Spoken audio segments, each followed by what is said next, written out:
आगे बढ़िए। भिखारियों ने ना कभी कोई चीज इजाद की है, ना कभी कोई इनोवेशन की है, ना उन्होंने कभी कौम और उम्मतों को कोई फायदा दिया है। अल्लाह और अल्लाह के रसूल के मानने वाले हो, खत्म नबूवत के मानने वाले हो, तो मैं आपको अच्छी तरह समझा दूं ये बात। बाबा जी एक प्रोग्रेसिव आदमी थे। अल्लाह के वास्ते आगे बढ़िए, पढ़िए लिखिए, इजादात कीजिए। एक इजाद आपको इन सब लोगों से मोतबर कर जाएगी, और बजाय इसके कि आप ललकार कर किसी को डराने लगें, आप अपनी इजाद से डराने का तरीका ढूंढिए। आप उस लम्हे तक क्यों नहीं पहुंचते? पूरी जिंदगी में एक वाज में किसी मौलवी को यह कहते हुए नहीं सुना कि तुम लोग इजादत करो। मैं बार बार इस बात पर जोर देता हूं। आज वहां बैठे हुए बड़े बड़े रोज तुम लोग तो अपने सेल फोनों की कारकर्दगी उनके बारे में बात करते हो। आपने टेक्नोलॉजी छीन ले तो आप थरे के थरे रह जाते हैं, जैसे कहीं 4-5 हजार साल पहले की दुनिया में हो। ये औकात है हमारी, भिखारियों की यही औकात हुआ करती है। अस्सलामु अलैकुम वरहमतुल्लाहि वबरकातुहू। अल्हम्दुलिल्लाहि रब्बिल आलमीन। अल्लाहुम्मा सल्लि अला मुहम्मद व अला आलि मुहम्मद। अभी आप कुछ क्लिपिंग्स मुलाहिज़ा कर चुके। ये खलीलुर रहमान कमर साहब थे, मारूफ एक्टर, डायरेक्टर और राइटर पाकिस्तान की film industry plus drama industry के। और एक वीडियो जो थी वो सुपीरियर यूनिवर्सिटी के प्लेटफॉर्म के ऊपर रिकॉर्ड हुई इनकी, और दूसरी जो है वो खादिम हुसैन रज़वी के उर्स के ऊपर रिकॉर्ड हुई।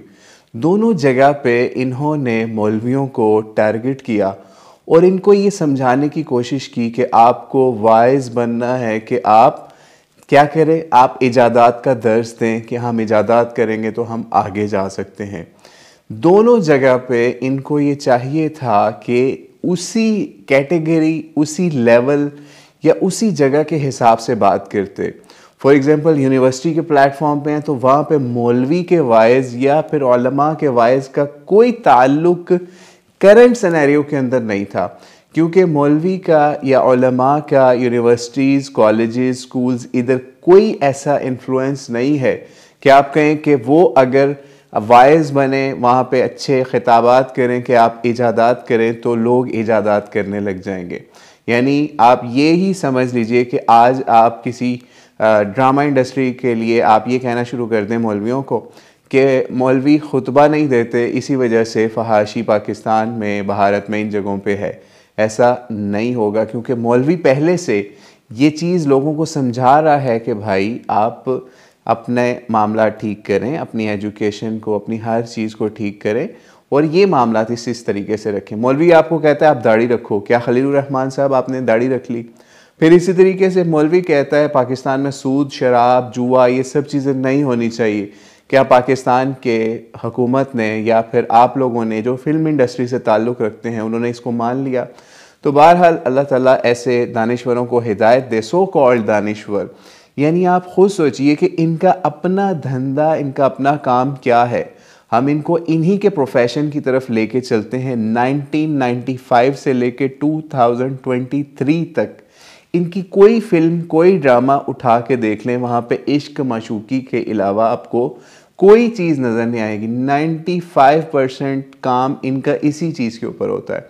यानी आप इनकी जो कैरियर का इन्होंने आगाज़ किया 1995 के अंदर, दस्तक और दरवाज़ा, Boota from Toba Tek Singh, Landa Bazaar, love life और लाहौर, प्यारे अफजल, सदके तुम्हारे, मेरे पास तुम हो, इन सब में क्या था इनकी इन चीज़ों में? या इवन अगर फिल्मों में देख लें जी, कोई तुझसा कहाँ, पंजाब नहीं जाऊंगी, काफंगना, लंदन नहीं जाऊंगी, और इन सब फिल्मों के अंदर क्या है? लड़का लड़की, इश्क मशूकी, मतलब एंड वही कहानी है। किसी के अंदर आपको ये नज़र नहीं आएगा कि इन्होंने खुद वो जो काम कर रहे हैं कि इजादात का दर्स देना चाहिए। बिल्कुल बहुत अच्छी बात है। यूनिवर्सिटी के प्लेटफॉर्म पे आप गए तो आपको चाहिए था यूनिवर्सिटी के प्लेटफॉर्म के ऊपर वहाँ के स्टूडेंट्स को, उधर के प्रोफेसर्स को खिताब करके कहते कि ये आपकी कमी, आपकी कोताही है, आपका मसला है कि आपकी तरफ से इजादात या ये वाला मामला डेवलपमेंट का, इनोवेशन का नहीं हो रहा, रिसर्च का नहीं मामला हो रहा। जब आप कॉलेज की बजाय, यूनिवर्सिटी की बजाय आप खादिम हुसैन रज़वी के प्लेटफॉर्म के ऊपर गए जहाँ पे सारे बरेलवी जमा है, आपको वहाँ ये चाहिए था कि वहाँ पे आप खाली यही रागना अलापते कि इजादात होनी चाहिए, बल्कि उनको ये दर्ज देते कि एक दूसरे को काफिर ना को, सबके साथ मिल बैठ के आप काम करें, सब मुसलमानों के अंदर वहदत उम्मत जगाएं। यानी आप अगर बरेलवी हैं तो आप देवबंदी, अहले हदीस, शिया, सुन्नी, सबके साथ एक अच्छी वहदत बना के रखें और फिर आप मिलके एक एजुकेशन सिस्टम डिवाइस करें जो ऐसा हो जिसके अंदर मुसलमानों के अच्छे उलमा भी निकलें, इनोवेशन करने वाले साइंसदान भी निकलें, रिसर्च एंड डेवलपमेंट करने वाले स्कॉलर्स भी निकलें। तो आपको चाहिए था ये बात वहाँ पे इस तरीके से करते, लेकिन बहरहाल हमारे दानिशवरों का हाल ये है कि वो एक मुहावरा है ना, मुर्दा जब भी बोलेगा कफन फाड़ के बोलेगा। तो अब ये लोग अपनी मौत के करीब अयाम देख रहे हैं या पाकिस्तान की तबाही बर्बादी देख रहे हैं, तो ये नहीं कर रहे कि यहाँ के साइंसदानों को, दानिश्वरों को, यहाँ की एलीट क्लास को, यहाँ के स्कूल्स को, कॉलेजेस को, मॉडर्न एजुकेशन सिस्टम को जो रूलिंग एलीट के हाथ में है उसको टारगेट करें। उल्टा सिर्फ उलमा को या मौलवी को टारगेट कर रहे हैं कि इजादात आप लोग करें। तो अल्लाह ताला ऐसे लोगों को हिदायत दे। वल्लाहु अलम बिस्सवाब। अस्सलामु अलैकुम वरहमतुल्लाहि वबरकातुहू।